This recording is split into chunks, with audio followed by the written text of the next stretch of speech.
What's up guys, welcome again sa aking channel and welcome to Pipnok TV. We are back para hindi magbigay ng reaction kundi punta tayo sa my new front theater para manood ng Ibigan 2025 guys.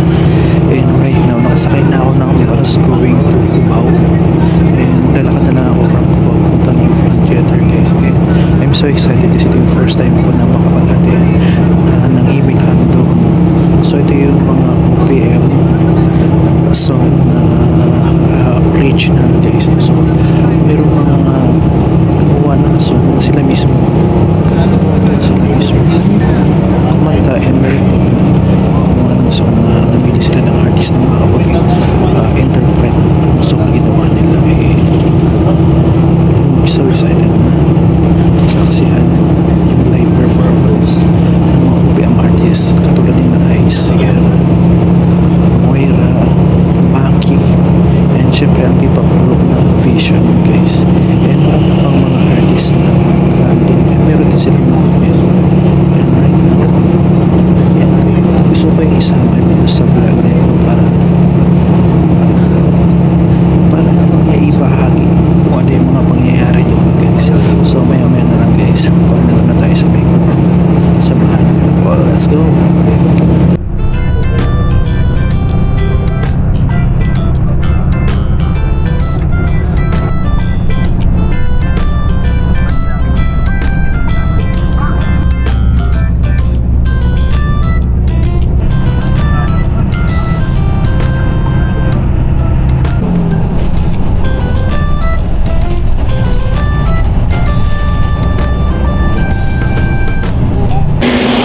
And I'm back guys. So nandito na ako ngayon sa Cubao Station.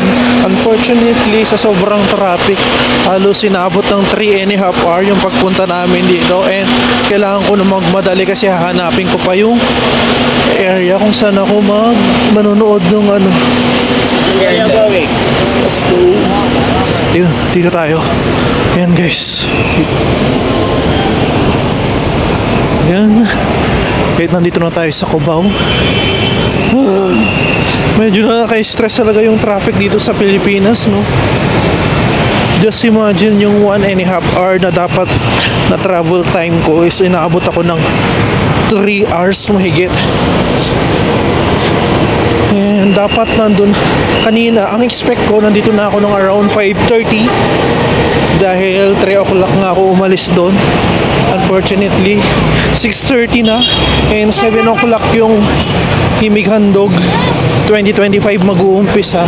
So 30 minutes na lang natitira and kailangan ko pang hanapin yung area at hindi ko pa kabisado dito sa Manila. Anyway, let's go. Ayan na nga guys. Galing ako dito sa kabila, papunta ako dun sa may Cubao Station mismo and naakit ako dito. Yeah. Nagmamadali na ako kasi 30 minutes na nga lang yung natitira or around 20 minutes. So, sa ngayon mga 5 minutes na yung nilalakad ko. Medyo malayo pala yung station ng Solid North. Kanina kasi yung sinakyan ko guys, Solid North, and banda doon pa, medyo malayo pa. So ito yung Cubao Station and bababa lang tayo dyan. Tapos sabi sa akin nung Google Map kanina, from here around 8 minutes yung ilalakad natin. Ayan siya guys. And I'm back guys. So nandito na ako sa harap ng New Front Theater and tatawid lang tayo papunta doon. Ayan. Almost 7 o'clock na, pero sa nakikita ko meron pa namang pila. So aabot pa tayo. Anyway, medyo kinabahan ako. Grabe yung ano na yun. Okay, tatawid na pala. Okay, mamaya na. Taga lang guys ha. Matakbo na ako. Dito na lang ako ulit nag-vlog since nasa Manila tayo. Kumbaga nag-iingat tayo ba? Baka alam mo na. Yan guys. Nandito na tayo. And of course, nandito yung pila. Eh, nandito yung ticket guys. So yan. So pipila lang tayo. Ayun yung mga kasama natin. Yan, meron pa akong ticket. Ito yung ticketing nila. Okay, so, di ba nga? So, second floor daw tayo, guys. And pinakyat tayo dito sa may balcony. Akyat tayo sa may balcony dahil dito yung ano natin for today's video, no? So, siguro yung mga nandoon is mga VIP, no? And tayong nasa balcony. Dito tayo sa may second floor.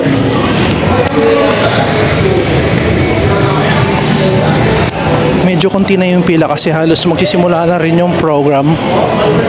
And we are now here, guys. Papasok na tayo sa loob. So hanapin lang natin yung seats natin. Teka lang po.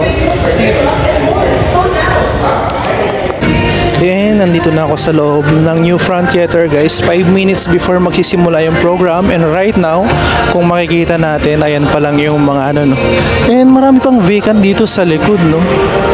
Pero yung sa pinakaharap, yung mga VIP, yun yung mga halos puno. Pero dito sa pinakamura or dito sa may balcony sa taas is medyo empty pa as of now.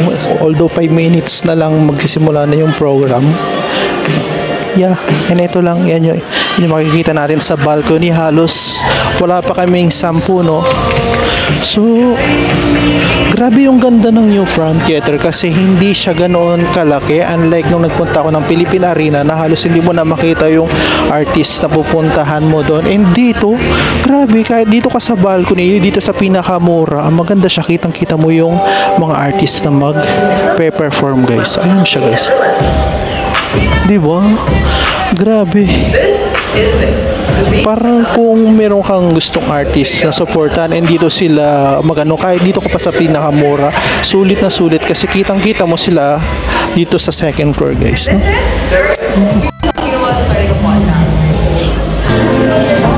Alright, 7:15 na, guys. Hindi pa nag-i-start yung program. Ayan. And ayan na yung kalagayan kung gaano karami yung pumunta rito. Ayan, ayan, guys, oh. So, inihintay na lang namin mag-start yung PhilPop Himig-Handog 2025, guys, no? Grabe, napaka-komportable talaga ng lugar na to. And hindi siya ganun kalamig, so hindi ka masyadong lalamigin dito sa loob ng theater. And ngayon, palagay ko, mag-start na anytime. Ayan na. Ayan yung pinaka-stage, guys. Excited po ba tayo? Of course! Let's go! So, mag-i-start na to, guys. Ako po si Safety Officer Brent from the... Ayan na nga, guys, magsisimula na. Start na ng PhilPop Himig-Handog. Ayan.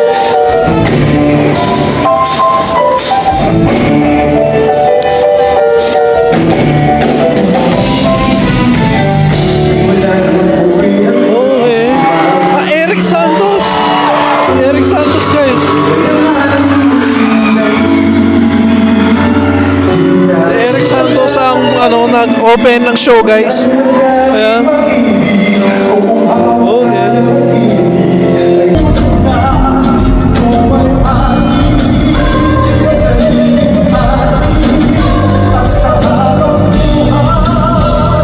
Ladies and gentlemen, please welcome our 12 songwriter finalists.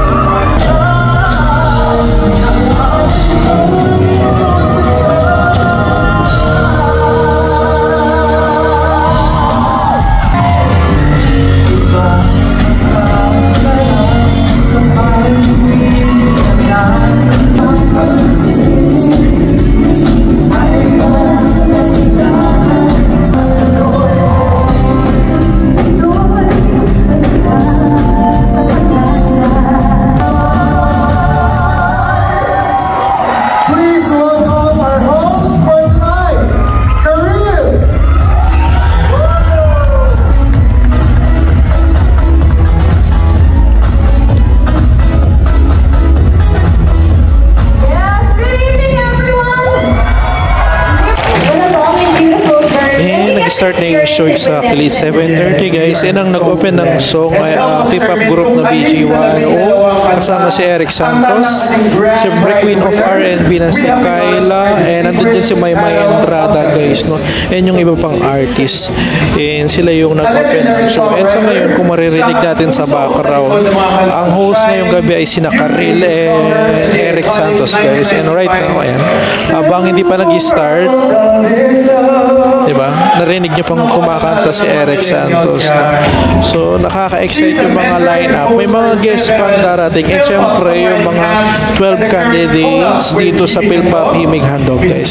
So, ituloy na natin yung panonood. Let's go! Congratulations on her new book.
Guys, announcement na ng magiging winner ng Philpop Himig Handog, no?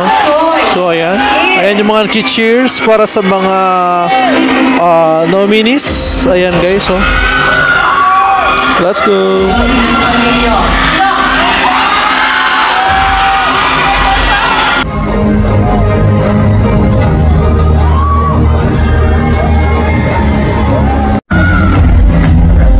Philpop Himig Handog Songwriting Festival second runner-up is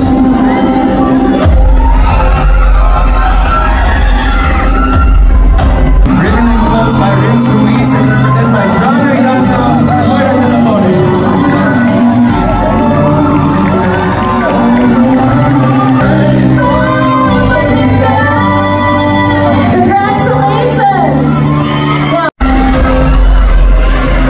The Philpop Himig Handog Songwriting Festival first runner-up is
guys, katatapos lang ng P-Pop Himig Handog, no? P-Pop Himig Handog. So ang nanalo ay ang kantang Wag Paglaruan by Fana and yung partner niya, no? So ayan, sa ngayon, ayan, lahat ng mga singer, songwriter, nandyan sila sa baba ngayon and nagpapapicture sa mga fans na dumalo, guys, no? And napakaswerte ng mga nasa VIP kasi may chance sila na pwede humingi ng signature sa mga singer natin, no? And kami dito sa balcony, di kami makababa since nasa second floor kami. Anyway, napakasaya and para sa akin lahat naman sila deserving kasi lahat magaganda yung kanta, guys, no? So, nag-second runner-up yung kay Moira, yung kanta ni Moira, and yung isa, nakalimutan ko yung first runner-up. Pero yung pinaka-big winner is yung Wag Paglaruan nga, guys. And gaya ng sabi ko, lahat naman yan winner kasi talagang lahat, kahit ako mismo, naguguluhan ako kung ano yung magiging winner since deserving lahat sila. At napakaganda ng mga song na original, no? So ngayon, ayan, paalis na rin kami yan, guys, no? And I'm back, guys. Sa ngayon, pauwi na ako. So, 10 o'clock na in the evening. And pauwi na ako sa Pampanga. I'm just so happy na umaten ako dun sa P-Pop Himig Handog, guys, no? So kahit medyo malayo tayo, umaten tayo. And I'm truly blessed na nakarinig ako ng mga bagong song ng OPM. And lahat ng mga kanta na pinerform doon. And talaga namang sobrang ganda, guys. And palagay ko lahat sila deserve na manalo. Halos hindi ka makakapili kung sino, kumbaga medyo malilito ka kung sino ba yung gusto mong suportahan kasi lahat maganda, guys. And ang gagaling ng mga interpreter o yung mga singer na kumanta like Ice Sigera, tapos ang P-Pop group na Vision, guys, nagpakakitang gilas din pagdating sa pag-perform. Syempre sina Moira, Maki, and syempre ang big winner na sina Fana, guys, no? Talaga namang nagpakita sila ng kagalingan sa pagkanta. Medyo nagmamadali ako kasi medyo oras na, guys. Ayan, papunta na tayo sa bus stop. Ngayon, guys, nakasakay na ako ng bus and pauwi na. And ang masasabi ko lang dun sa pagpunta ko dun sa P-Pop Himig Handog 2025, sobrang saya kasi nakarinig tayo ng mga bagong OPM song and narinig din natin yung mga magagaling na singer natin like Kyla, Between Escalante, sina Jason D, Jed Madela, tapos Eric Santos, no? Grabe, sulit na sulit itong pagpunta ko, sobrang saya. And nandyan din sina Ice Sigera, tapos sina Moira, siyempre ang P-Pop group na Vision, which is na-surprise ako sa kanila, sobrang galing nila mag-live performance, guys. Napabilib ako, no, kahit nabaguhan pa lang sila dito sa industry, pero makikita mo ng may future talaga itong grupo na to. And magugulat kayo, guys, kasi daming mga fans na sumusuporta sa kanila. Talagang todo cheer sila para sa grupong Vision. Sila nga yata yung pinakamaraming fans na pumunta sa New Front Theater, guys. So sobrang daming galing nung song, guys, nung mga kumanta or ng mga singer or ng mga composer, guys, no? So sobrang dami ng magaganda, hindi mo alam kung sino yung mananalo. So para sa akin, kahit nanalo yung Wag Paglaruan, parang lahat naman sila deserving, no? Hindi lang yung second runner-up, first runner-up, pero halos lahat ng mga sumali deserve nilang manalo. Kaya para sa akin, lahat sila winner kasi nakagawa sila ng mga bagong song na mga maganda na naayon sa kahit na anong emosyon or anong sitwasyon. Grabe, napaka-genius nila. And dahil dyan, guys, diyan ko muna tatapos na itong aking vlog. Sana nag-enjoy kayo sa pagsama sa akin at panunood. At kung nagustuhan nyo itong vlog na ito, please do like, share, and subscribe sa aking channel, and abang-abang kayo sa aking mga gagawing reaction video and vlog na rin para suportahan ng ating mga OPM and P-pop artists, guys. So have a nice day, guys. Bye.